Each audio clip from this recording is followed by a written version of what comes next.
São 11 horas e 37 minutos. É o Jornal da Manhã. Jornal da Manhã desta segunda-feira, dia 11 de abril de 2011. Nós recebemos mais uma vez aqui no Jornal da Manhã o professor Alex de França Aleluia. Vem falar a respeito da educação, vem falar a respeito da Escola da Família, que acontece na Escola Estadual Pedro Pedrosa. Aconteceu ontem o dia inteirinho, e vem falar também um assunto triste que acabou, vamos dizer assim, emocionando o Brasil inteiro e ganhando também manchetes em todo o mundo. Primeiramente vamos falar da Escola Pedro Pedrosa e a Escola da Família. Bom dia, Alex. Bom dia, Jaiminho. Bom dia, ouvintes. Como é que está acontecendo o programa Escola da Família na Pedro Pedrosa? Bom, o programa Escola da Família está cada dia melhor, né?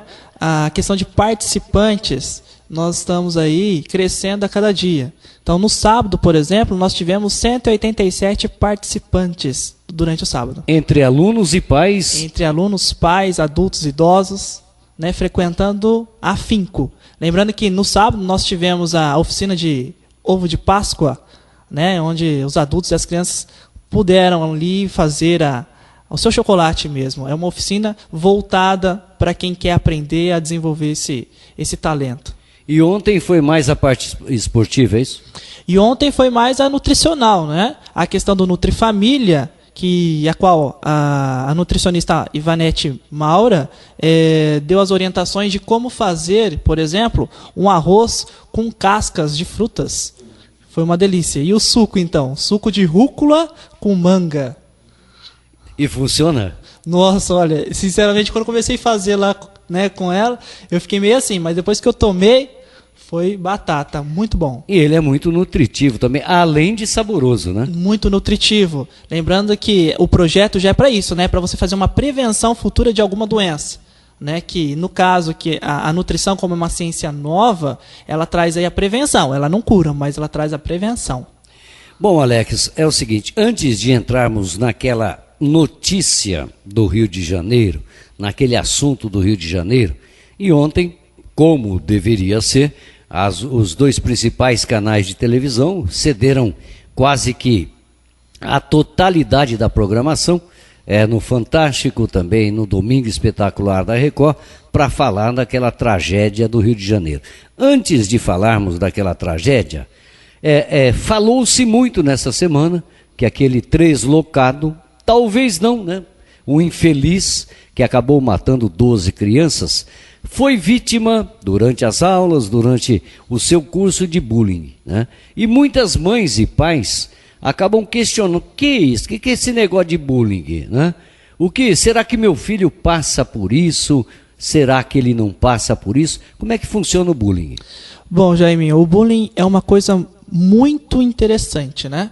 Porque desde faz aí uns 4 anos que o governo do estado de São Paulo vem investindo né, na questão de capacitação e também de projetos voltados, né, ao não bullying dentro de escolas. Então, o bullying, normalmente o aluno ele é desvalorizado, né? Ele é mantido tendo rótulo aí de apelidos, né? A qual realmente leva o aluno, o educando, a um estresse tremendo dentro de escola.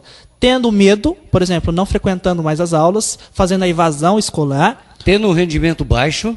Tendo um rendimento baixíssimo, né? E também o abandono, e também pode, né, revirar aí no que aconteceu, essa progressão de ataques. E outra coisa, esse bullying vem do inglês, né? Ele significa aqui para nós o quê, professor? Bom, o bullying, na verdade, ele é acho que é mais próximo da nossa língua, uma desvalorização, né? É na questão de realmente você desvalorizar a pessoa, principalmente o aluno, o educando. Então, qualquer coisa, um apelido, né? Uma ideia, um rótulo, uma mensagem negativa voltada a um colega de escola, isso é considerado como bullying, né? E acontece demais nas escolas. Isso é o que mais se acontece. Desde olha, a perna de saracura, até o gordo de rocambole lá, e assim vai. Então, N's. Então, o que tem que ser feito? Projetos voltados ao bullying para banir, tirar Isso. Eu creio que depois desse ataque lamentável, muitas pessoas vão ter medo, né, de estar fazendo ou praticando esse bullying nas escolas.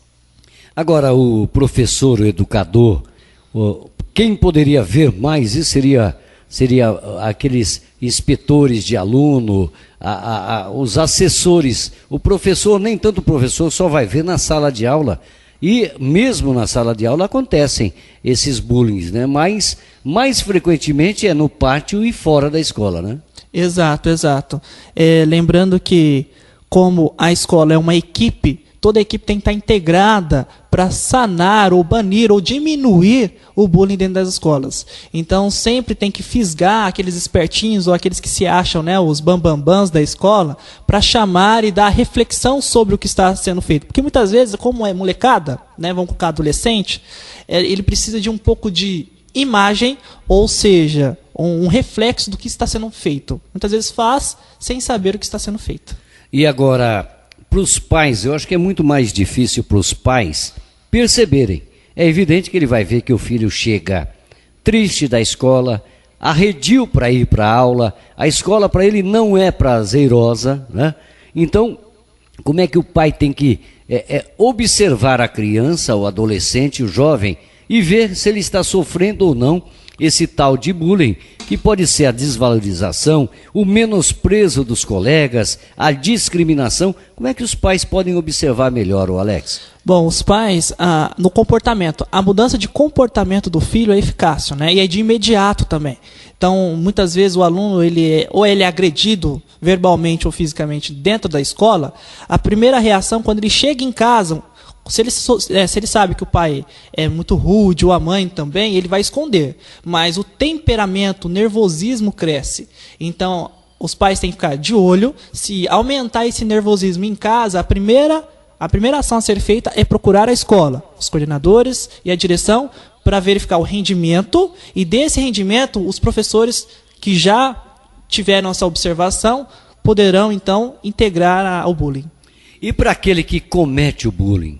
Aquela turminha que fica ao redor de um só, mexendo, tem alguma punição dentro da escola? Olha, isso vai depender de cada escola. Então, existe um regimento escolar que cada escola vai, né, decifrar ou dar aí uma sentença de como agir perante a bullying, né? Então, tem escolas que suspendem, outros advertem, né? Outros podem, dependendo da agressão aí do bullying, chamar o conselho tutelar para estar inibindo essa presença. Lembrando que a escola, né, tem que fazer projetos diversificados para diminuir isso daí. Agora, eu conheço, a gente estudou na década de 60, já naquela época existia o tal de bullying, com outro nome, né, com outras tendências, mas sempre existiu na escola, onde é um aglomerado de garotas, garotos, rapazes e tudo, o bullying existe. Mas naquela época não se percebia o quanto faz mal esse tal de bullying para certos alunos, né? E outra também, né? Os valores se modificaram. Lembrando que antigamente a gente ainda tinha um espelho em casa, normalmente. Hoje em dia não são todas as casas que têm esse espelho. Então se perde essa ideologia, se perde esse sentimento. Então se ele grita com a mãe, obviamente que ele vai gritar com um colega que não tem nenhum vínculo afetivo, né? E hoje, como esse espelho normalmente não se tem ou não se consegue, o que acontece? O aluno ele tem menos emoção para estar fazendo esse tipo de crime, né? E também a questão de que hoje, como não se tem essa orientação, pode-se ter uma consequência muito pior. Como isso que aconteceu no Rio de Janeiro, né? Como isso. Agora, quando você fala não tem espelho em casa, no sentido figurado, o espelho em casa a que o Alex se referiu é o comportamento de pai e mãe, o entrosamento entre pai e mãe, a conversa, o diálogo, a amizade, né? O bate-papo amigo. Esse é o espelho que você se refere, né? Exato. O espelho é imprescindível numa educação. Então, a mãe e o pai sempre têm de estar atento a tudo e passando sempre bom exemplo. Então, como que eu vou cobrar do meu filho para chegar às 10 se quando eu saio eu chego às 2 da manhã, por exemplo? E bêbado. E bêbado, batendo muitas vezes na mulher, xingando o filho e assim por diante. E isso, como eles estão na fase, né, de crescimento e também de uma orientação, pode-se ter algo de consequência. Bom, agora esse episódio do Rio de Janeiro, nós estamos conversando com o professor Alex de França Aleluia, um professor novo, né?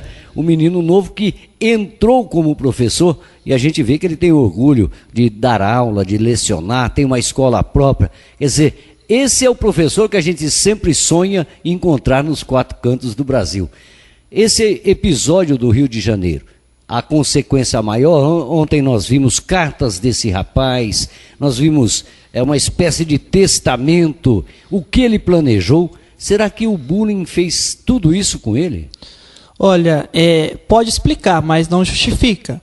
Então, lembrando que ele não tinha mãe há 1 ano e meio, então ele ficava perdido ali na casa dele, como ele sempre foi sozinho, né, na questão de pensamentos, ele falava consigo mesmo. E quando ele não se sentia pronto para se escutar, ele escrevia. Então, é ali na escrita que você vê a angústia do menino.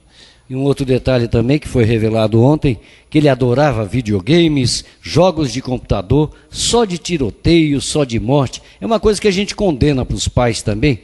Joguinho, né? Aquele joguinho de computador, acho que não faz mal nenhum. Corrida, né? Quem mais? Tem o futebol. O futebol. Corrida de moto. Exatamente. Quer dizer, são jogos. Agora, jogos de matar não faz bem para ninguém. A gente sabe que muitos dos garotos, muitos dos jovens, vivem com aquele jogo de matar, de esconde-esconde, de polícia, de bandido, e que não traz vantagem nenhuma, né? Nenhuma. E o interessante, Jaiminho, é que, por exemplo, aquele massacre que houve no cinema, que o cara entrou atirando em todos que estavam no cinema, aqui no país mesmo, o cara, ele se espelhou num jogo eletrônico, né? Então, o jogo eletrônico, sim, ele é favorável para que você tenha uma organização maior, uma sequência lógica. Mas esses tipos de jogos, no caso que nós estamos discriminando aqui, de violência, faz com que o indivíduo ele se sinta cada vez mais poderoso. É um jogo, mas como ele não tem esse limite, ele faz com que ele fique... Então, se eu fizer isso, nossa, a polícia vai correr atrás de mim. E eu posso fazer isso, eu posso fazer aquilo. Então, ele acaba investindo. Não é um bom exemplo. Não é um bom exemplo. Os pais têm que ficar de olho, por exemplo, o filho que fica na internet até tarde, fazendo o quê? Né? Muitas vezes à noite não se tem educação, entre aspas, né? Porque o que tem que ser aprendido já foi. À noite simplesmente são para aqueles que não têm o que fazer, que vai usar de má fé nessa tão conceituada internet. E aí os pais têm que observar isso também. Agora, na escola, vocês professores, vocês falam isso daí para os alunos? Olha, esse joguinho não é bom, ele é violento, ele te leva à violência. Os professores, além das aulas de história, matemática, ciências, etc., dá esse toque também para os alunos? Sim. Quando se tem a oportunidade, que muitas vezes o aluno que faz, né, que joga, ele não diz, né, para o professor, principalmente ele sabe que o professor vai dar uma puxãozinha de orelha ali, né, no sentido figurado, ele não conta. Né? O que se instrui, por exemplo, são jogos, né, cooperativos que façam com que você e o teu colega juntos cresçam. Não façam essa regressão aí. Então, os jogos eletrônicos, como é individual, né, como ele já diz ali, tá só ele, o computador, ele acha que ninguém está vendo, e a nossa mente, quando percebe que ninguém está vendo, tudo pode acontecer. Certinho, nós estamos conversando com o professor Alex de França Aleluia, a respeito daquele acontecimento no Rio de Janeiro, a respeito da educação no nosso município.